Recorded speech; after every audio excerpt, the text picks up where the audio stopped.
अब हम नेपोलियन के सुधारों के बारे में देख लेते हैं। जिस प्रकार आपने देखा कि नेपोलियन एक सैनिक के रूप में काफ़ी प्रसिद्ध हुआ और उसके साथ साथ हर जगह उसने सफलता ही पाई कुछ जगहों को छोड़ के, और जहाँ पर वो असफल हुआ तो एक तरह से उसका वहाँ पर अस्त ही हो जाता है, उसके साम्राज्य का और उसका अस्त ही हो जाता है उसकी असफलता के कारण। ठीक है, तो हम देख लेते हैं कि अपने शासनकाल के दौरान उसने कौन कौन से सुधार किए। सुधारों के अंतर्गत जो सबसे उसने महत्वपूर्ण कार्य किया, सबसे पहले वो किया कि उसने जो पूर्व में चल रही डायरेक्टरी शासन व्यवस्था थी उसको समाप्त करके नेपोलियन बोनापार्ट ने कौशल व्यवस्था का शुभारंभ किया। ठीक है, तो संवैधानिक सुधार के अंतर्गत उसने क्या किया, कौशल व्यवस्था का शुभारंभ किया और खुद को प्रधान कौशल नियुक्त किया। ठीक है, 3 कौशल में से खुद को उसने पहला और प्रधान कौशल नियुक्त किया। ठीक है, फिर 1 मिनट,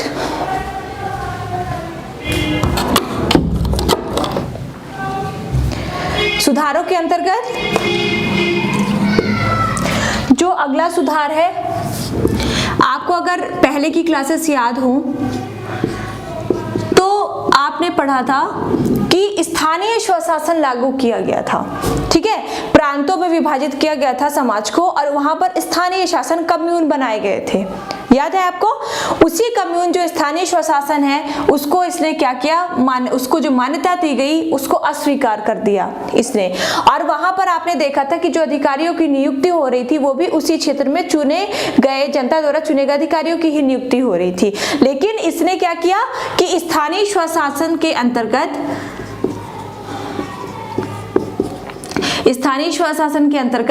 जो भी अधिकारी नियुक्त किए गए वो डायरेक्ट अब केंद्र से नियुक्त किए जाने लगे और इन्हीं नियुक्त अधिकारियों को इस स्थानीय स्वशासन की देख रेख का पूरा जो जिम्मा है वो दे दिया गया कि कहीं कोई भी यहाँ पर भ्रष्टाचार ना हो रहा हो। ठीक है, अगले सुधारों के तहत शिक्षा में काफी बड़ा सुधार किया और शिक्षा में सुधार के तहत उसने शिक्षा व्यवस्था को 3 वर्गों में विभाजित कर दिया। शिक्षा व्यवस्था को उसने पाठ्यक्रम को 3 वर्गों में विभाजित कर दिया। पहला जो वर्ग था इसका प्राथमिक शिक्षा, माध्यमिक शिक्षा और उच्च शिक्षा। प्राथमिक, माध्यमिक और उच्च शिक्षा के रूप में इसने क्या किया वर्गों में विभाजित कर दिया और इसके समन्वय की जो पूरी जिम्मेदारी थी वो एक यूनिवर्सिटी नामक संस्था को दे दी। ठीक है, और पाठ्यक्रम में भी काफी सारे सुधार किए नेपोलियन बोनापार्ट ने। सब इसमें शिक्षा के सुधार में या फिर सुधारात्मक कार्य में अगर कहा जाए तो इसने जो सबसे गलत काम किया वो ये किया कि स्त्री शिक्षा पर इसने बिल्कुल भी जोर नहीं दिया। जैसे एक होता है कि अगर समाज में स्त्री को शिक्षित कर दिया जाए तो काफी समाज में जो कुरीतियां व्याप्त है काफी ज्यादा मात्रा में सुधर जाती है, लेकिन इसने स्त्री शिक्षा की ओर कोई भी ध्यान नहीं दिया। ठीक है, तो ये इसकी एक गलती थी। धार्मिक सुधारों के अंतर्गत हम देखते हैं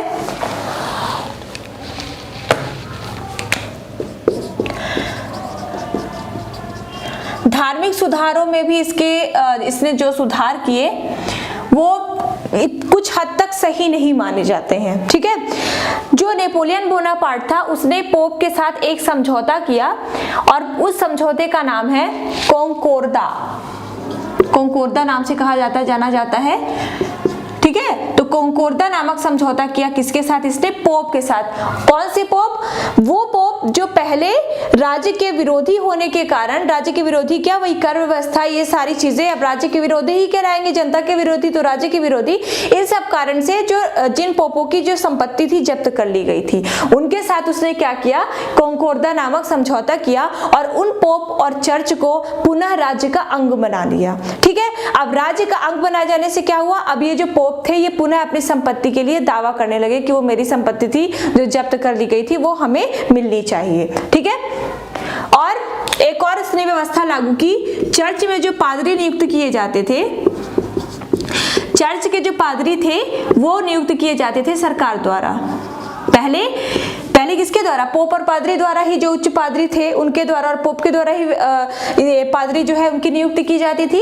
लेकिन अब इसने क्या बोला, सुधार करते हुए इसने पादरी की नियुक्ति सरकार द्वारा और पादरियों को शिक्षा का मतलब है ट्रेनिंग, ठीक है। नियुक्ति के बाद जब उसको ट्रेनिंग दी जाएगी, शिक्षा दी जाएगी, तो वह शिक्षा दी जाएगी पोप के द्वारा।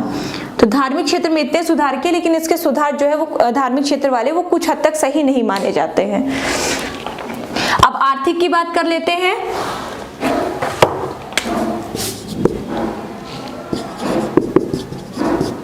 ठीक है, आर्थिक सुधारों के अंतर्गत कर व्यवस्था, जो जटिल कर व्यवस्था समाज में मौजूद थी, उसको सरल कर दिया।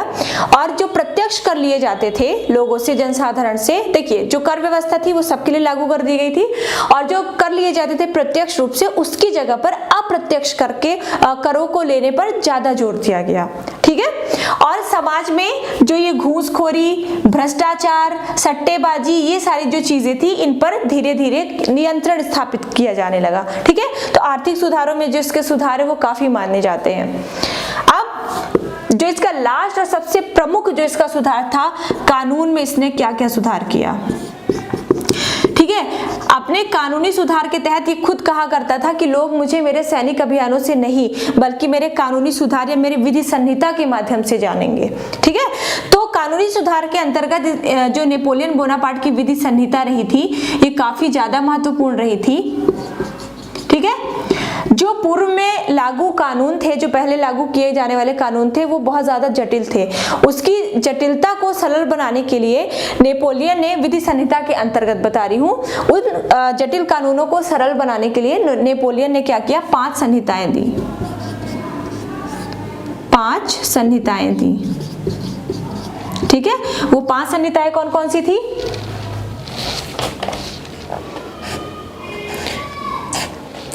उसके द्वारा जारी की गई 5 संहिताएं थी। पहला, दीवानी संहिता, दीवानी संहिता। ठीक है, दूसरी थी दीवानी दंड प्रक्रिया, दीवानी दंड प्रक्रिया। ठीक है, तीसरी थी आपराधिक दंड प्रक्रिया, यहां पर लिख रही हूं, आपराधिक दंड प्रक्रिया। 3 हो गई। जो चौथी थी वो थी दंड विधान, दंड विधान। ठीक है, और 5वीं थी व्यापारिक संहिता। 5वीं कौन सी थी? व्यापारिक संहिता। ठीक है, तो ये 5 संहिताएं नेपोलियन के द्वारा जारी की गई, जो बहुत ज्यादा महत्वपूर्ण है। इसके अलावा जो एक इसका सबसे प्रमुख कार्य आज तक याद किया जाता है, वो था सिविल कोड। नेपोलियन ने एक सिविल कोड जारी किया, और इस सिविल कोड को नेपोलियन कोड के नाम से भी जाना जाता है। 3 नंबर में पूछा जा सकता है। ठीक है, नेपोलियन कोड। ठीक है, इस सिविल कोड के अंतर्गत, इस सिविल कोड के अंतर्गत पुरुष को, ये मैं मिटा रही हूं, इस सिविल कोड के अंतर्गत क्या किया गया, क्या क्या चीजें बताई गई? इस सिविल कोड के अंतर्गत पुरुष को परिवार का मुखिया बताया गया, कि पुरुष जो है वो परिवार का मुखिया होता है। ठीक है, और महिला को और संतान को, देखो, महिला को उसके पुरुष पर और संतान को उसके पिता पर निर्भर बताया गया। ठीक है, जो हमारे यहाँ आज रीति रिवाज जो प्रचलन चला आ रहा है कि पुरुष ही परिवार का मुखिया होगा, तो ये नेपोलियन ने फ्रांस में सिविल कोड के अंतर्गत कहा था, और तभी से ये सारी चीजें वहां पर लागू हैं। ठीक है, इसीलिए इतना ज्यादा इंपॉर्टेंट है।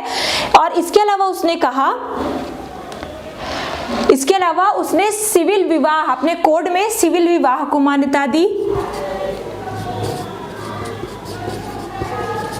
सिविल विवाह को मान्यता दी। अब सिविल विवाह क्या था ये तो इतना ज्यादा आइडिया नहीं है, लेकिन ये जरूर पता है कि सिविल विवाह को मान्यता दे देने के बाद जो पोप है, पोप की जो विवाह होते थे उन सबसे धीरे धीरे कटौती होने लगी थी। ठीक है, जो चर्च और पोप का प्रभाव दिखाई पड़ता था विवाहों में, वो धीरे धीरे समाप्त होने लगा था। जो तलाक की प्रक्रियाएं थी, तलाक की प्रक्रियाओं को अत्यंत जटिल कर दिया गया था सिविल कोड के द्वारा। ठीक है, तो ये सारे सुधार किए गए थे नेपोलियन के द्वारा। अब इसमें लिखना क्या है ये आपको नोट्स में मिल जाएगा, यहाँ पर केवल आपको समझना है। ठीक है, तो ये हो गए इसके सुधार। अब इसके हम देख लेते हैं पतन के कारण कि आखिर क्यों पतन हो गया। वैसे आपने जान ही लिया है, लेकिन एक बार और देख लेते हैं। देखिए, नेपोलियन जो था एक सेनापति था, जनसाधारण व्यक्ति था, साधारण परिवार में जन्मा हुआ था, एक सेनापति था, आप सभी को पता है। ठीक है, नेपोलियन एक वचन कहा करता था कि जो यूरोप के अन्य शासक हैं वो राजघराने से हैं। यूरोप के अन्य शासक जो है वो राजघराने में पैदा हुए हैं, और यदि वो हार जाते हैं किसी युद्ध में या जीत जाते हैं तो इससे कोई फर्क नहीं पड़ेगा। जीत जाते हैं तब तो अच्छा, लेकिन हार भी जाते हैं तो इससे कोई फर्क नहीं पड़ेगा, क्योंकि वो ऑलरेडी राजघराने से पैदा हुए हैं। लेकिन मैं एक सामान्य व्यक्ति हूँ, मैं एक सैनिक हूँ, यदि मैं किसी युद्ध में हार जाता हूँ तो जनता जो होगी मेरी वो भुला देगी। मेरे किसी भी युद्ध में हारने से मेरी जनता मुझे भुला देगी। और इसी कारण जो है नेपोलियन जब से शासक बनता है, जब से शासक क्या, जब से वो होश संभालने लगता है, तब से वो युद्धों में निरंतर लगा रहता है, और अंत में उसकी पराजय का भी कारण युद्ध ही होता है। ठीक है, तो इसी कारण वो लगातार युद्ध में लड़ता रहता है। और जैसा कि मैंने बताया कि इंग्लैंड से युद्ध में वो हार जाता है।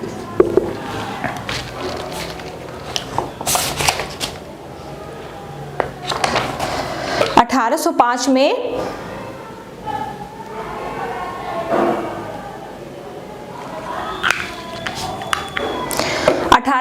में ट्रफलगर के युद्ध में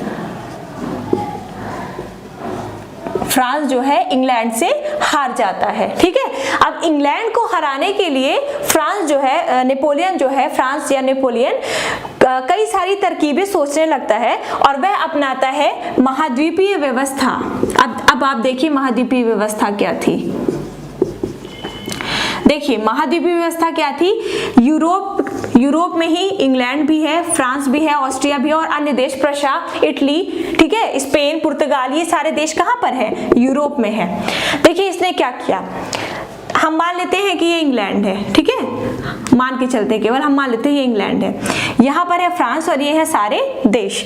अब फ्रांस, नेपोलियन का वर्चस्व तो होने लगा था धीरे धीरे। नेपोलियन का जो डर था वो सारे देशों के शासकों के मन में रहता था हमेशा, क्योंकि ये जो था नेपोलियन ही एक इतने सालों बाद एक ऐसा शासक आया था जो फ्रांस के क्षेत्र में विस्तार करना चाहता था। ठीक है, तो अन्य देशों के शासकों के अंदर भी क्या था, भय था कि कब नेपोलियन हम पर आक्रमण कर दे, कोई भरोसा नहीं है। अब नेपोलियन जो है ये इंग्लैंड से हार जाता है। अब आप समझना कि महाद्वीपीय व्यवस्था क्या थी। इंग्लैंड जो है, फ्रांस जो है वो इंग्लैंड से हार जाता है। अब इस स्थिति में फ्रांस क्या करता है, हम मान लेते हैं कि ये है ऑस्ट्रिया। फ्रांस ऑस्ट्रिया के शासक को यह संदेश दिलाता है कि आप इंग्लैंड के साथ कोई भी व्यापार नहीं करोगे, जो भी व्यापार आप पहले करते थे इंग्लैंड से सारे व्यापार आप खत्म कर दोगे, और यदि आपने ऐसा नहीं किया तो हम आपके देश में युद्ध कर देंगे। ये हो गया ऑस्ट्रिया। इटली की बात करें, इटली को भी बोला कि आप इंग्लैंड के साथ जो भी व्यापार करते थे आप व्यापार नहीं करेंगे, और यदि आपने व्यापार किया तो हम आपके देश में आक्रमण कर देंगे। और ऐसे ही लगभग यूरोप के सभी देशों में ये संदेश फैला दिया। आ रहा है समझ में, सभी देशों में फैला दिया संदेश। चूंकि व्यापार यूरोप में एक दूसरे से, देखिए कितना भी कुछ हो जाए, व्यापार जरूरी चीज होती है। अगर कोई वस्तु यहाँ पर अधिक है तो वो अन्य देशों में जहां पर जरूरत होगी वहां पर चली जाएगी, और उस देश में जो वस्तु अधिक है वो इस देश में आ जाएगी अगर यहाँ पर उस चीज की कमी हुई तो। व्यापार बहुत जरूरी होता है। ठीक है, अब ये क्या कर दिया, व्यापार करने से बंद कर दिया। अब ऐसा क्यों किया, अब आप ये देखिए। ऐसा इसलिए किया कि जब इंग्लैंड का अन्य देशों के साथ व्यापार नहीं होगा, ठीक है, व्यापार नहीं होगा तो वस्तु की आपूर्ति भी नहीं होगी। हम मान लेते हैं कि अगर गेहूं का व्यापार हो रहा है, ठीक है, तो वस्तु की आपूर्ति क्या हो जाएगी, बंद हो जाएगी। ठीक, वस्तु की आपूर्ति ही बंद हो जाएगी। जैसे हम मान लेते हैं अगर कपास आ रहा है या मक्का आ रहा है, कच्चे माल आ रहा है, कच्चा माल ही नहीं होगा तो वहां पर वस्तु की आपूर्ति बंद होने से मांग में आ जाएगी कमी। ठीक है, मांग में आ जाएगी कमी। मांग में कमी आने से इंग्लैंड के कारखाने हो जाएंगे बंद। इंग्लैंड के कारखाने बंद होने से जो वहां के वर्कर्स होंगे, जो लोग होंगे, वो हो जाएंगे बेरोजगार और देश में बढ़ जाएगी बेरोजगारी। ठीक है, बेरोजगारी बढ़ने से मंदी बढ़ेगी और मंदी बढ़ने से, जो बेरोजगारी और मंदी बढ़ने से क्या होगा, जनता व्याकुल होगी, जनता आक्रोशित होगी। समझिएगा बात को। जब जनता आक्रोशित होगी तो आक्रोशित होकर के ये जनता जाएगी इंग्लैंड के शासक के पास और इंग्लैंड के शासक से ये कहेगी, अभी ये सब नेपोलियन ने सोचा क्या था, अभी हुआ नहीं है, सोचा क्या था, ये चीजें सोची थी, वो मैं बता रही हूँ। ठीक है, जब ये जनता आक्रोशित होकर जाएगी शासक के पास और ये कहेगी कि बेरोजगारी इतनी ज्यादा बढ़ रही है, मंदी इतनी ज्यादा बढ़ रही है, वस्तुओं की आपूर्ति ही नहीं हो पा रही है, आप एक काम करो, आप जा करके फ्रांस के शासक नेपोलियन बोनापार्ट के साथ कर लो समझौता। ठीक है, अब जब सारी जनता बोलेगी इस देश की, तो इस शासक को जनता की बातें माननी पड़ेंगी और ये शासक आकर के नेपोलियन बोनापार्ट के साथ कर लेगा समझौता और समझौता कर लेने से नेपोलियन बोनापार्ट के सम्मान में हो जाएगी वृद्धि। आ गया समझ में? अपना सम्मान वापस लाने के लिए और अपने क्षेत्र में विस्तार करने के लिए, समझौता करवाने के लिए इसने की महाद्वीपीय व्यवस्था लागू। यही थी महाद्वीपीय व्यवस्था, समझ गए होंगे आप, यही थी इसकी महाद्वीपीय व्यवस्था। लेकिन होता क्या है, देखिए, इसने किया कुछ और हो कुछ और किया। एक चीज, इंग्लैंड एक काफी विशाल देश था। ठीक है, इंग्लैंड की जो नौसैनिक शक्ति थी वो बहुत विशाल थी। फ्रांस की जो नौसैनिक शक्ति थी वो इतनी ज्यादा नहीं थी, बहुत कम थी इंग्लैंड की अपेक्षा। ठीक, अब नेपोलियन ने, अगर हम ऑस्ट्रिया मान के चलते हैं, नेपोलियन ने ऑस्ट्रिया को क्या कहा था कि इंग्लैंड के साथ कोई व्यापार नहीं करना।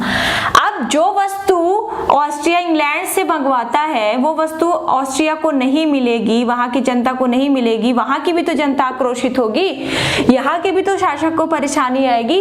अब ये शासक क्या चाहेगा, चलो तुम इंग्लैंड से व्यापार करने को मना कर रहे हो, चलो आप ही मुझे क्या दो, उस वस्तु की आपूर्ति कराओ। लेकिन फ्रांस क्या था, फ्रांस उस वस्तु की आपूर्ति करने में सक्षम ही नहीं था। ठीक है, आप एक बार इंग्लैंड से व्यापार करने को मना कर रहे हो, चलो मना कर देंगे, लेकिन खुद में तो वो दम रखो कि हम उन वस्तुओं की आपूर्ति करेंगे जिन वस्तुओं को आप इंग्लैंड से लेकर के आते थे। ठीक है, तो एक ये स्थिति बनी कि इसकी महाद्वीपीय व्यवस्था असफल हो गई, मतलब इन देशों ने इनकी बात ही नहीं मानी। और आप देखे होंगे, मैंने आपको बताया था कि महाद्वीपीय व्यवस्था के लागू करने के साथ ही साथ देशों के गुट बनने लगे थे और निरंतर युद्ध होने लगे थे और अंततः इसका जाकर के पतन हो जाता है। ठीक, यही थी महाद्वीपीय व्यवस्था जो कि नहीं हुई सफल। तो हम देख क्या रहे थे, हम पतन के कारण देख रहे थे नेपोलियन के।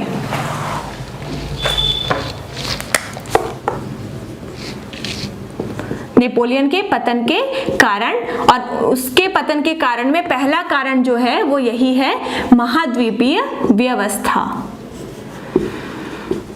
ठीक है, अगला आते हैं। अब महाद्वीपीय व्यवस्था लागू कर देने के पश्चात पुर्तगाल देश भी, पुर्तगाल, स्पेन, ये सारे देश यूरोप में है, आपको पता होगा। ठीक है, तो महाद्वीपीय व्यवस्था लागू कर देने के बाद चेक करने के लिए, एक बार चेक करने के लिए क्या, जो नेपोलियन है वो जाता है पुर्तगाल। देखिए क्या था कि इतना विशाल देश था इंग्लैंड, वहां पर चोरी छुपके समुद्र द्वारा, इतनी सामुद्रिक शक्ति, नौसेना काफी विशाल थी, समुद्र द्वारा चोरी छिपके जो व्यापार था वो होता था। ठीक है, अब इसको पता नहीं चल पाता था। कुछ देश जो थे उनकी मांग जो है बढ़ती जा रही थी, वो मांग पूरी करने में फ्रांस सक्षम नहीं था, वो देश भी नहीं माने और जाकर के व्यापार को जारी रखे। और यही कुछ हुआ पुर्तगाल के साथ। तो पुर्तगाल में देखने के लिए कि अभी व्यापार जारी है या नहीं है, बंद तो नहीं हुआ, वो बंद हो गया कि अभी नहीं हुआ, ये देखने के लिए नेपोलियन बोनापार्ट पहुंचता है पुर्तगाल। जैसे ही पुर्तगाल पहुंचता है तो पुर्तगाल सहायता मांगता है स्पेन से। ठीक है, तो स्पेन जो है वो सहायता करने के लिए राजी हो जाता है। और आपको पता होगा, दुश्मन का दोस्त दुश्मन ही होगा। ठीक है। तो अब ये स्पेन पुर्तगाल की सहायता करने के लिए क्या हो जाता है, राजी हो जाता है।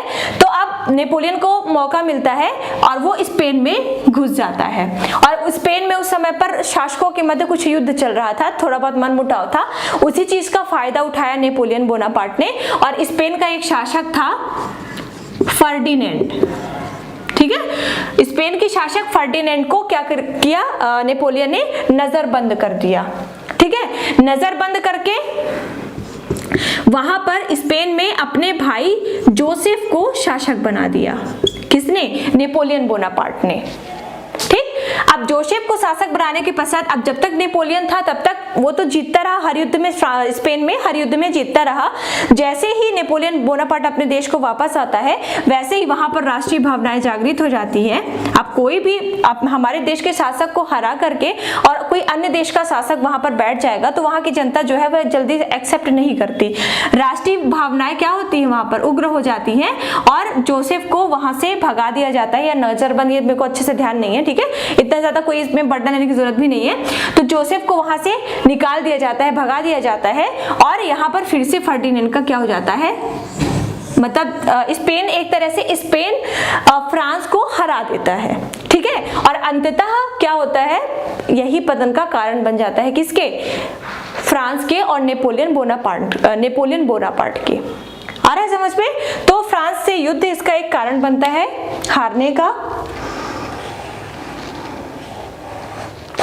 स्पेनिश जनता में सबसे बड़ी बात ये थी कि इन्होंने सारे जो युद्ध लड़े थे वो गुरिल्ला पद्धति से लड़े थे, इस कारण ये सफल भी रहे, ठीक है। फिर अगला जो इसका कारण था वो रूस पर आक्रमण, ठीक। देखिए, जो शासक था नेपोलियन बोनापार्ट, वो अपने सैनिकों को लेकर के जाता है रूस में आक्रमण करने के लिए। जैसे ही वहां के रूस के शासक को कहा जाता है जार, जिस प्रकार राजा और शासक ये सारे शब्द होते हैं, उसी प्रकार रूस का जो शासक है उसको जार कहा जाता है, ठीक है। तो वहां का जो जार है, जैसे उसे पता चलता है कि फ्रांस का जो शासक है नेपोलियन बोनापार्ट वो अपने सैनिकों को लेकर के हमारी ओर बढ़ रहा है, वैसे ही जार क्या करता है, अपने सैनिकों को, काफी सारे सैनिकों को लेकर के साइबेरिया चला जाता है, ठीक है, रूस से दूर चला जाता है। अब यहाँ पर क्या आता है, शासक जो नेपोलियन है वो आता है अपने सैनिकों के साथ और मॉस्को में रुक करके वेट करता है कि कब आएगा रूस का जार और कब हमसे समझौता करेगा, कब आत्मसमर्पण कर देगा, ठीक है। तो ये रूस भी है हमारा हो जाएगा, जो रूस है वो हमारा हो जाएगा, ठीक है। काफी दिन तक अब ये जार भी होशियार ही था, जार भी आने का नाम नहीं ले रहा था। काफी दिन तक नेपोलियन ने यहाँ पर वेट किया। धीरे धीरे रूस में ठंड होती है, पता है आपको, तो रूस में मॉस्को में रह रहे थे, काफी दिन से रह रहे थे, जो सामान लेकर के आए थे वो अपने साथ, वो सारी चीजें खत्म होने लगी। ठंड के कारण सैनिक जो है लगभग 6 से 7 लाख सैनिक नेपोलियन बोनापार्ट के मारे जा चुके थे। अब इस स्थिति में जब सैनिक लगभग इसके 10% भी नहीं बचे थे, इस स्थिति में अभी से पता चला कि अगर वो आ भी गया तो हम जीत नहीं पाएंगे, तो इस स्थिति में अब ये वापस लौट आता है, ठीक है, जो इसके पतन का कारण बनता है, ठीक है, धीरे धीरे। अगला कारण संयुक्त मोर्चा मैंने बताया आपको, 5 देशों ने गठबंधन कर लिया था, ठीक है, जिसके कारण बाद में वाटरलू युद्ध में इसकी नेपोलियन बोनापार्ट को बंदी बना लिया जाता है और उसके बाद उसकी मृत्यु भी हो जाती है। वो देश कौन कौन से थे, प्रशा ऑस्ट्रिया, जिनके साथ गलत किया था नेपोलियन ने, सारे इकट्ठे हो गए, प्रशा, ऑस्ट्रिया, इंग्लैंड, ठीक है, रूस और स्वीडन। और रही पुर्तगाल स्पेन की बात, तो वो लोग तो पहले ही हरा चुके थे, ठीक है। तो इन सब ने क्या किया, एक अपना गुट बनाया और गुट बनाकर लिपलिस युद्ध के माध्यम से नेपोलियन की कर दी थी पराजय, ठीक है। ये भी इसके पतन का क्या, इसका यहाँ से अंत ही हो गया था नेपोलियन का। और लगातार युद्ध, मतलब युद्धप्रिय शासक था ये, युद्धप्रिय शासक होने के कारण भी यह अभी और शासन कर सकता था, लेकिन युद्धप्रिय शासक होने के कारण इसने अपने आप को खत्म कर लिया, अपना अंत कर लिया। राष्ट्रवाद का उदय, हर देशों में जहां पे भी ये अधिकार करने के लिए जाता था वहां की जनता भी आक्रोशित, जिस प्रकार आपने स्पेन में देखा, ठीक है।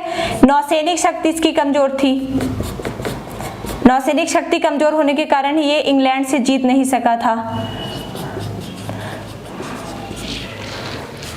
ठीक, और कुछ उसकी व्यक्तिगत दुर्बलताएं भी है, मतलब कि और चीजों में ज्यादा ध्यान ना दे करके युद्ध में कुछ ज्यादा ही ध्यान दे रहा था। ठीक है, तो इस प्रकार से हो जाता है नेपोलियन का अंत। लेकिन बाय द वे कुछ भी हो, नेपोलियन बहुत अच्छा शासक था, काफी कुछ किया वहां की जनता के लिए, फ्रांस की जनता के लिए। और अंत में जब इसका पतन हो जाता है, नेपोलियन का जब अंत हो जाता है, तो जनता एकदम असहाय सी हो जाती है। और फिर मैंने बताया ही कि वियना कांग्रेस में जो पहले लागू किए गए कानून थे, जो पहले व्यवस्थाएं चली आ रही थी, फिर से उन्हीं व्यवस्थाओं को आरोपित कर दिया जाता है। और इस स्थिति में फिर से एक बार 1830 और 1848 में जाकर के फ्रांस में फिर से क्रांति होती है। तो ये सारी चीजें थी, ये हो गया खत्म नेपोलियन। अब बचा है आपका केवल क्या, कि फ्रांस की क्रांति के प्रभाव क्या रहे। ठीक है, तो ये बताने वाली चीज नहीं है, आपने इतनी सारी चीजें पढ़ ली कि मध्य वर्ग का उदय हुआ, ठीक है, लोगों में एक संविधान सभा का गठन हुआ, मतलब ये सारी चीजें, नए कानून आने लगे, नेपोलियन का उदय हुआ, ये सारी चीजें बस आपको लिखनी है, तो आप ये लिख सकते हैं। ठीक है, अगर नहीं हो पाएगा तो मैं आपको नोट्स में दे दूंगी। ओके, तो अच्छे से पढ़िए। आज से फ्रांस की क्रांति होती है खत्म। विश्व इतिहास में अगला चैप्टर होगा औद्योगिक क्रांति के बारे में, तो पढ़ते रहिए। Thank you very much.